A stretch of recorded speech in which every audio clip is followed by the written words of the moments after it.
Well, it's really nice to see everybody here this morning.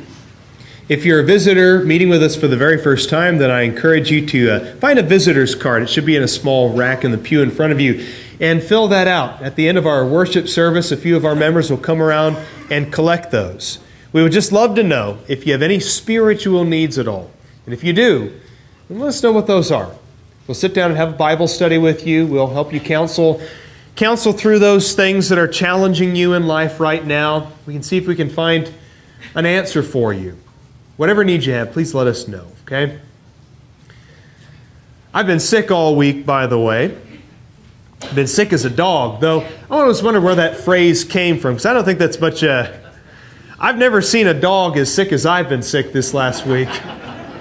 Never seen Howard have this much chest congestion. So we'll get into our lesson right away this morning because we're operating on Cinderella time right now. As in, when my cough medicine wears off, I'm going to turn back into a pumpkin. I'll talk about Calvinism this morning, but from a different perspective than we typically approach it. From the book of Job.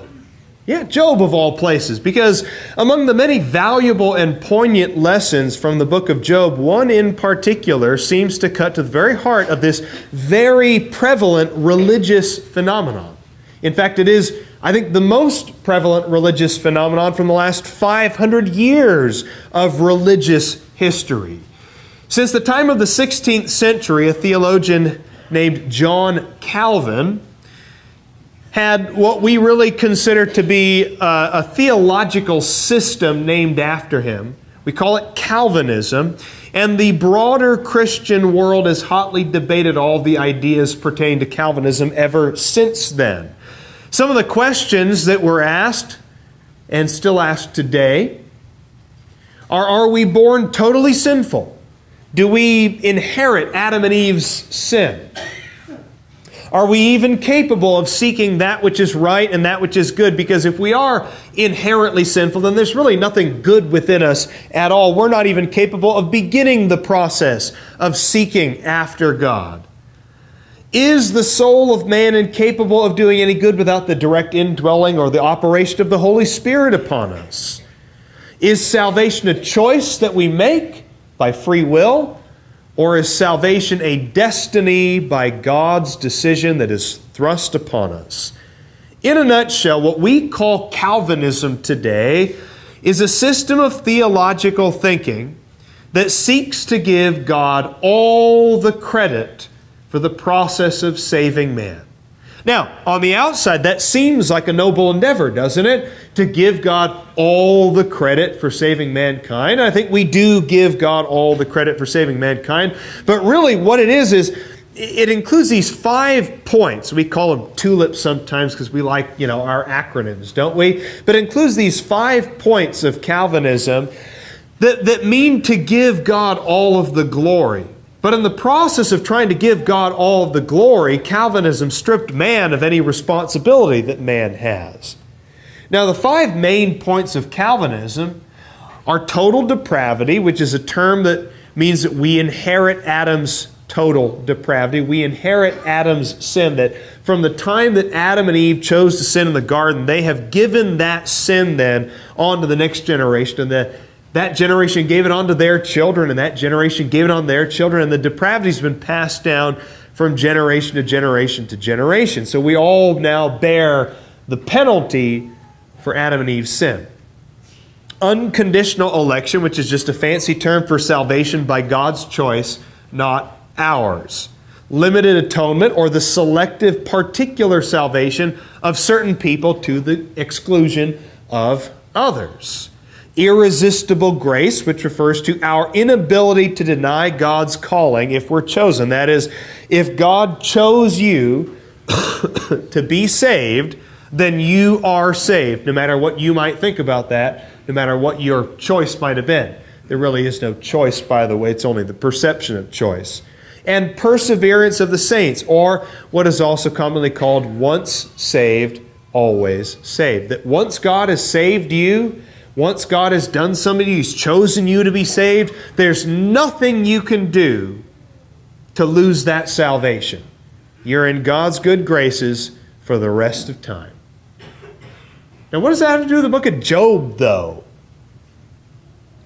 Here it is. At the crux of the matter in Calvinism is this essential and vital theme.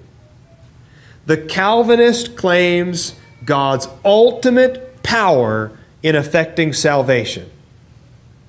The ultimate power, ultimate sovereignty, to the point that we have nothing at all to do with it.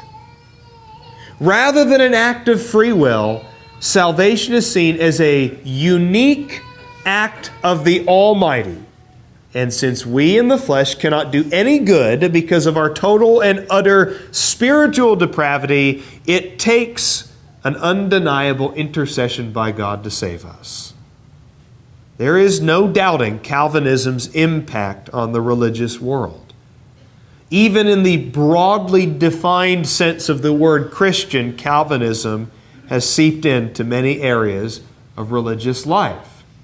Now, you might see it by different forms and by different names today. You might talk to friends of yours who go to a denominational congregation, and they claim that they're Reformed. Well, Reformed is just a name for Calvinism. Reformed is just a secret password or secret name for Calvinism. You see many of today's most popular preachers and pastors, blog writers and authors who are Calvinists, including John Piper, Mark Driscoll, Joshua Harris, John MacArthur, and many of the great names, the giants in theological circles from the past, like Luther and Spurgeon and Zwingli. Interestingly, though, I don't think Calvinism was really invented by John Calvin. And I don't think it originated in the 16th century. It is not a uniquely Western civilization idea. Turn with me, if you will, to Job chapter 25. And notice here an example of what I might call a Bronze Age Calvinist. Maybe not a Calvinist in the tulip technical sense of the term, but this is a Bronze Age Calvinist if there ever was one. Bildad the Shuhite said to Job, "Dominion and awe belong to him who establishes peace in his heights. Is there any number to his troops, and upon whom does his light not rise? How then can a man be just with God?" Right? How can a man possibly be just with God? Or how can he be clean who is born of woman? How can anybody born of woman possibly be clean? If even the moon has no brightness and the stars are not pure in his sight, how much less man, that maggot, and the Son of Man, that worm? I don't think John Calvin could have put it any better than that, could he? Now, another famous 18th century Calvinist preacher named Jonathan Edwards, had this to say, and maybe you'll see some similarities between him and Bildad. "The God that holds you over the pit of hell, much as one holds a spider or some loathsome insect over the fire, abhors you and is dreadfully provoked. His wrath towards you burns like fire. He looks upon you as worthy of nothing else but to be cast into the fire. He is of purer eyes than to bear to have you in his sight. You are 10,000 times more abominable in his eyes than the most hateful, venomous serpent is in yours. You have offended him infinitely more than ever a stubborn rebel did his prince, and yet it is nothing but his hand that holds you from falling into the fire at every moment." Not a lot changed from the Bronze Age to the 18th century, huh? At least in terms of some people's miscalculation of who God really is. Because I suppose John 3 verse 16 might be an apt answer for that. "For God so loved the world that he gave his only begotten Son." God so loved the world. God doesn't hate us. We're not loathsome in his sight. We've disappointed him and fallen short of his glory for sure. And because of his just nature, he will condemn sinners to hell. It's not because he hates us. Now turn to Job chapter 1, verse 8. Have your Bibles up in there for just a moment here. Free will is one of the most frequently addressed topics in the book of Job. Even from the very beginning, you see this played out. There are some interesting applications that can be made in the conversation between God and Satan here in Job chapter 1. Notice verse 8, first of all. And if you're not familiar with the background, by the way, if you've never read the book of Job, I'll give you the short version here. God has gathered together those beings in the spiritual realm. And one of them, among them, is Satan. And God says to Satan here in chapter 1, verse 8, "Have you considered my servant Job? There's no one like him on earth, a blameless and upright man, fearing God and turning away from evil." And Satan considers that a little bit of a challenge. And we'll read a few things here in just a moment, but the short version is, Satan considers that a little bit of a challenge, that God points to a man like Job and says, that man right there, blameless and upright in everything that he does. Have you seen Job? Have you seen the example that he gives of what human beings are capable of when they're led by the light? And Satan says, he only follows you because you've taken care of him. He's rich, he's healthy, he's got a great family. That's the only reason he loves you. Take all that stuff away and he'll curse you. Just watch. Let me do my trick on him. Let me do my thing.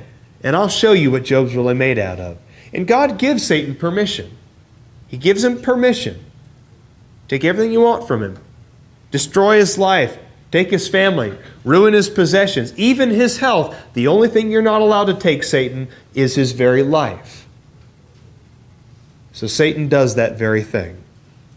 He does that very thing. And even as Job's wife is telling him to curse God and die, the text says that Job committed no sin in all of this. No sin in all of this.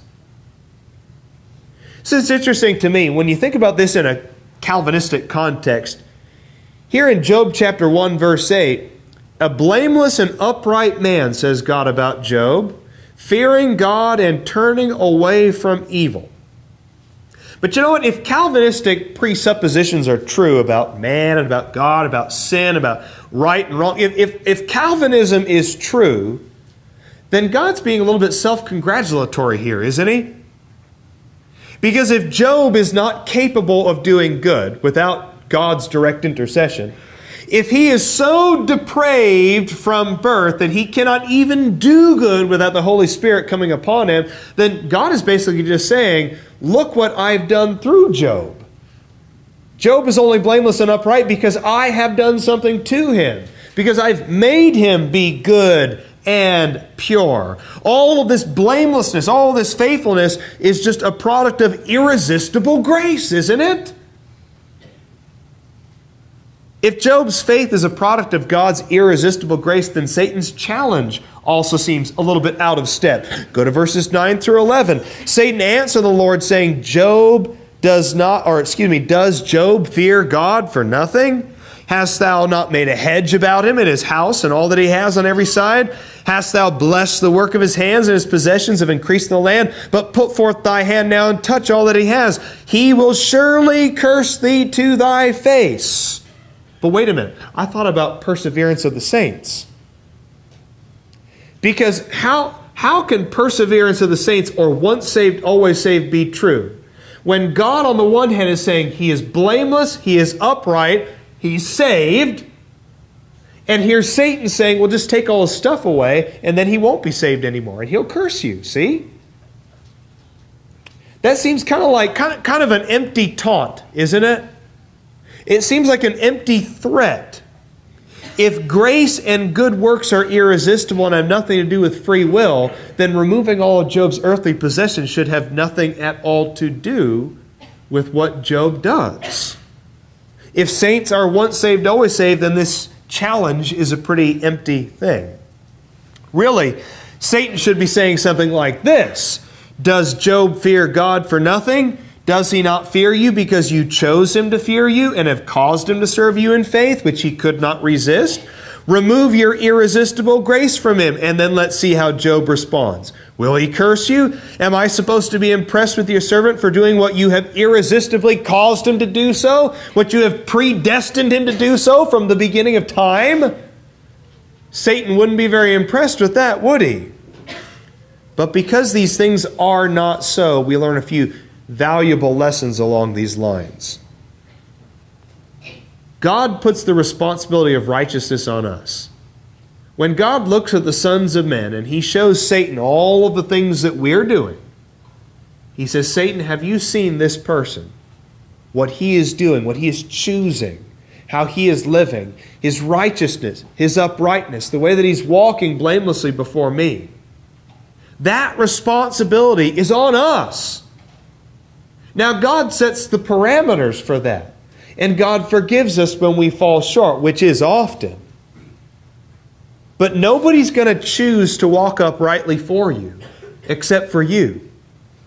And nobody will be blamed for your sins except you. And you will not be blamed for anybody else's sins or take credit for anybody else's righteousness except for you.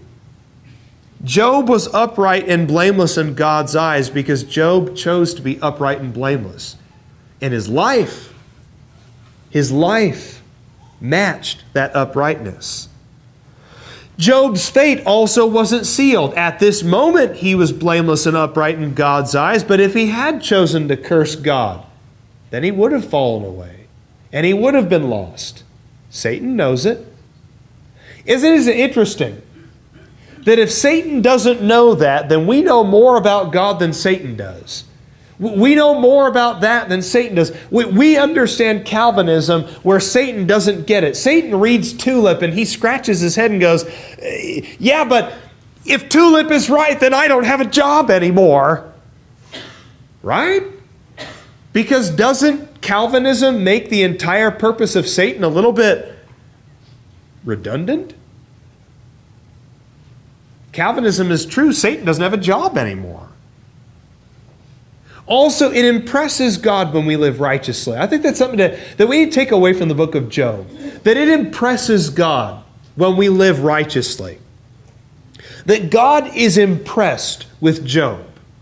Now, that doesn't mean that Job is morally perfect. Nobody can be. We all know Romans 3:23 says that we've fallen short of the glory of God and sinned. All of us. Every single one of us, including Job. And even Job, the moral and upright man, had to learn a lesson by the end of the book. Even Job, by the end of the book, in the last chapter, said, I get it now, God. I took a step too far. I understand now. Job was not a perfect man, but even from a perfect man, God is impressed with him. Look at Job. Look at what Job's doing. Look at how Job is living. I'm going to prop Job up as an example so that when Satan wants to ask about the sons of men, I can say, have you seen Job? Boy, that Job. He's something, isn't he? He's something, isn't he? Well, what more about this idea of depravity being inherited? That is, again, the idea that Adam and Eve sinned and they passed on that sin. Their children were born into sin. They were born depraved. They were born already condemned. And then their children were born already condemned, and their children were born already condemned, and we then also have been born already condemned. What about this idea in the book of Job? In Job 21, verse 19. Go to Job 21, verse 19. I like this passage here because it just hits the nail on the head. Like so many Bible verses do, it hits the nail on the head. You say, God stores away a man's iniquity for his sons. This is Job saying this to his three friends. You say that God stores away a man's iniquity for his sons. Let God repay him so that he may know it. That's challenging the Calvinistic presupposition that we're born with our parents' sins, and they're born with their parents' sins, and we're all born with Adam and Eve's sins. You say that, he says to his three friends. That's what you claim. You claim that we're all born with our father's sins to our debt. Well, let God repay him so that he may know it. Let God repay it. If that's true, then let God show that to be a true thing.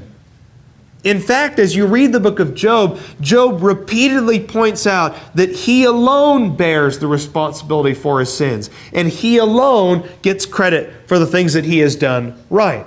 Ezekiel chapter 18 also points that out. That's a whole sermon on its own, by the way, Ezekiel chapter 18. In 2 Corinthians 5, verse 10 in the New Testament, it says, For we must all appear before the judgment seat of Christ, that each one may be recompensed for his deeds in the body. Each one may be recompensed for whose deeds? for his deeds, that each one may be recompensed for his deeds in the body according to what he has done, whether good or bad. That's 2 Corinthians 5, verse 10. Job also follows the same argument.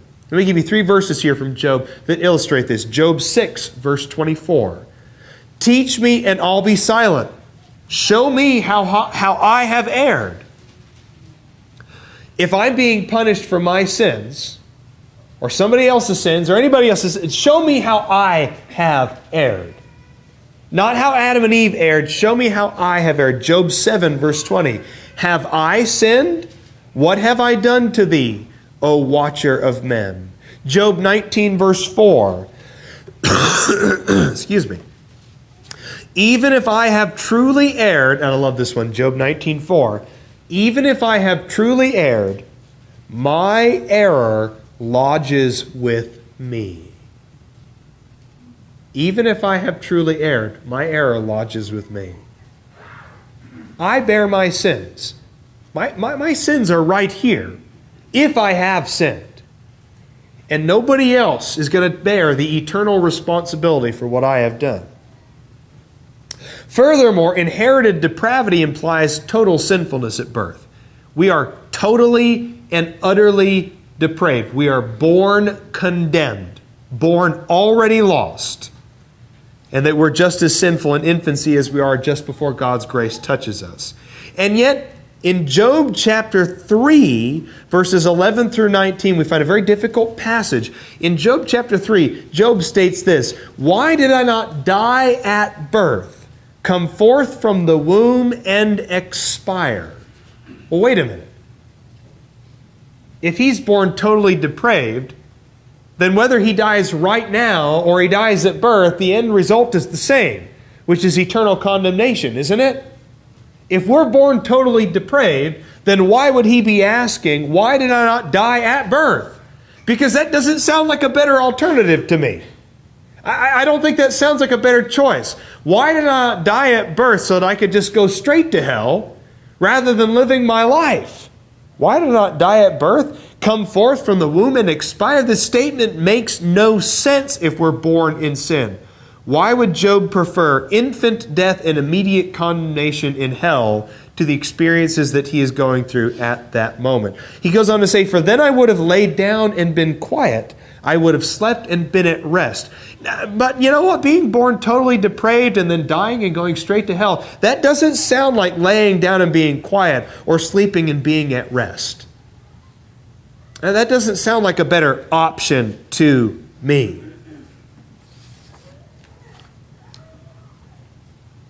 But Job puts on righteousness. Job puts on righteousness. In Job 29, verse 14, here's a couple passages. Job 29, verse 14. "I put on righteousness," he says, "and it clothed me. My justice was like a robe and a turban." And in chapter 27, verses 5 and 6, "Till I die, I will not put away my integrity from me. I hold fast my righteousness and will not let it go." Now, if anybody thinks that Job is just being self-righteous here, Job does acknowledge that he is sinful at times in his life. When you go to the end of the book,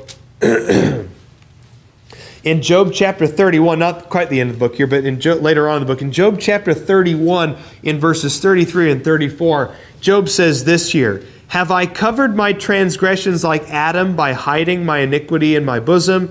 Because I feared the great multitude, and the contempt of the families terrified me, and kept silent, and did not go out of doors." What he's saying there is, have I hidden my sins from anybody? In my lifetime, have I ever been somebody who's hidden my sins from people out of embarrassment? Have I ever hidden my sins from people because I didn't want them to look down on me? Of course not. Job is acknowledging, I've always been honest about my sin. I've always acknowledged that I am a sin. I don't cover my transgressions. But here's the thing. Believing that we're capable of doing good while being honest about our failures, those are not exclusive ideas. Those are not mutually exclusive. I can be honest about my failure, but also believe that I'm capable of doing right things. And I think the thing about Calvinism, just as a general thing, the thing about Calvinism is that it is a pendulum swing so far to the extreme that I think it misses the entire point of life and free will and having a relationship with God. While trying to give God all the credit for salvation to saying that He is sovereign in all things, we've stripped the responsibility from man. We've stripped all that man has that is good within him.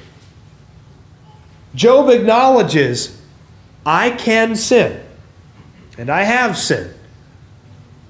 But I also refuse to let go of my righteousness. And just because I've sinned at times doesn't mean that I've just thrown out the baby with the bathwater. Till I die, I will not put away my integrity from me. I might make mistakes, and I might fall and fail at times, but I'm not going to lose my integrity. I hold fast my righteousness, and I will not let it go.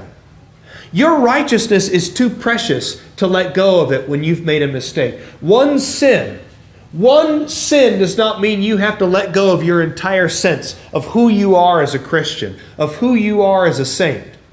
And I think Christians make that mistake sometimes. We make one mistake, we commit one sin, and we will just fall apart spiritually.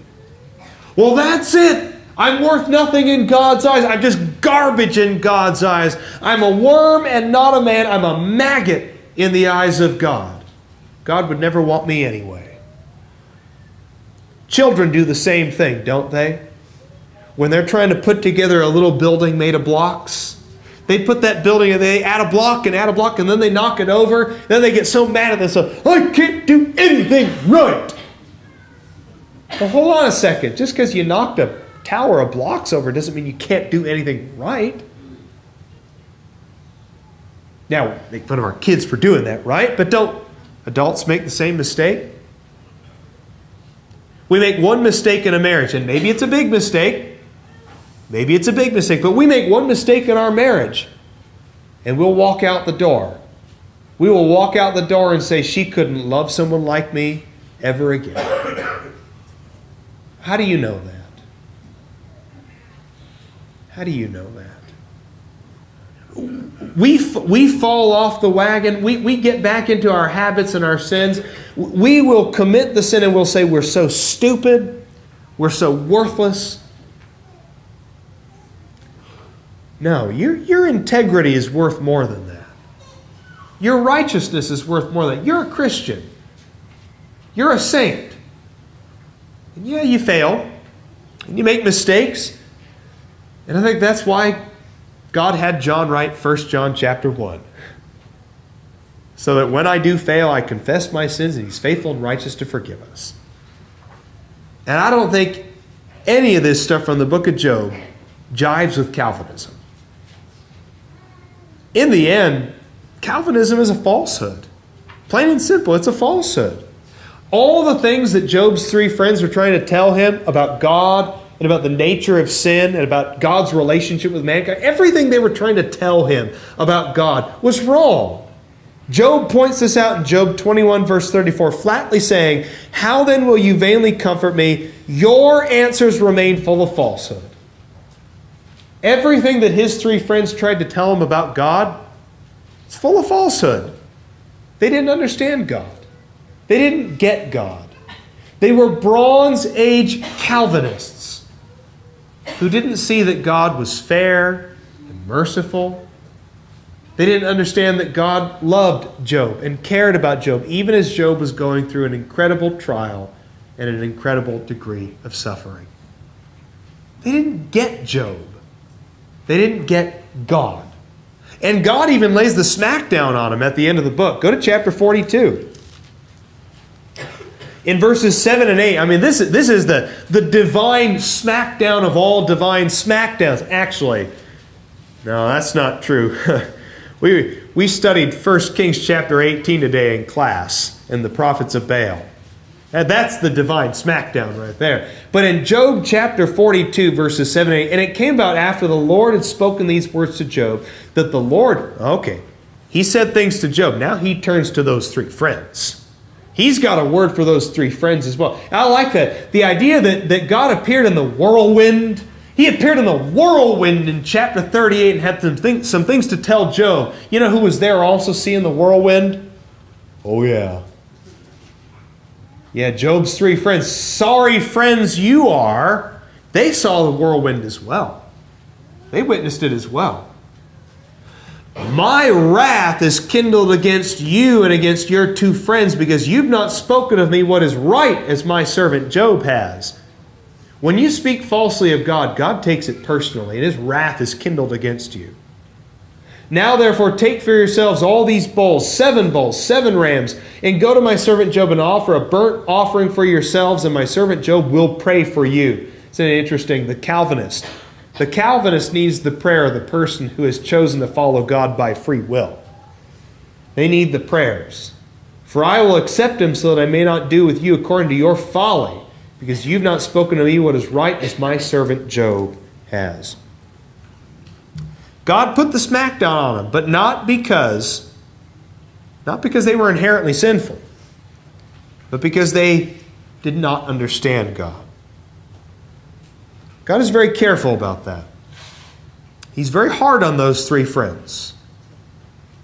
He's very hard on them. As we bring our lesson to a close, we need to keep things in check as we read all these scriptures. Bildad, Zophar, and Eliphaz, they spoke for God wrongly. Job acknowledged that he didn't always understand God. And maybe Job took a step too far. He took a step too far in boldly questioning God's judgment. But at least he never lost his faith in God. Never lost sight of the fact that God was God. He needed to be put back in his place for sure. Let's remember something though. You have a choice at this time. God didn't choose you in advance, but you must choose Him. You're not predestined, but if you make the choice right now, you have a destiny waiting for you in eternity. You need to be a Christian. You need to know who God is. Acknowledge God and His Son, Jesus Christ. Turn your life away from sin and put on Christ in baptism. He who believes and is baptized shall be saved, says Mark 16, verse 16. So, whatever need you might have of a spiritual nature, let it be known by coming forward as we stand and sing.